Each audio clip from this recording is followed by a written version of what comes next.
morning, everyone. I'm Anna from 5A. Last year, Hong Kong authorities used drones to inspect 157 aging buildings, looking for signs of concrete damage and facade problems. This new technology has made inspection faster and more accurate. The buildings department employed drones, which are remote-control aerial vehicles, to identify defects more precisely. With the help of AI, these drones can complete inspections and generate reports quickly. In contrast, traditional inspection methods often involve lengthy process, including paperwork, meetings with building owners, and setting up scaffolding, which can take months or even years. Stephen Chow-Hin, a chief structural engineer, emphasized how drones and AI help detect facade damage, especially in hard-to-reach areas.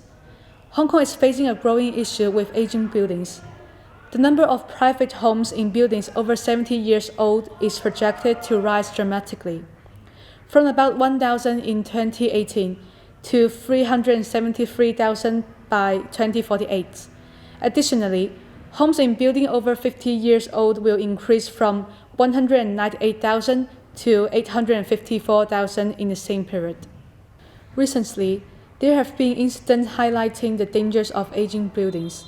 A man was injured when a piece of concrete fell from a building on Percival Street, and 2 others were hurt in a similar situation at Kawan Chen Estate.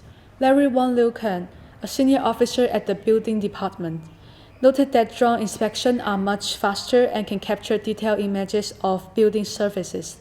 The more photos the AI processes, the better it gets identifying issues compared to manual inspections, which can lead to errors. The department currently has 8 drones, each costing about 40,000 Hong Kong dollars.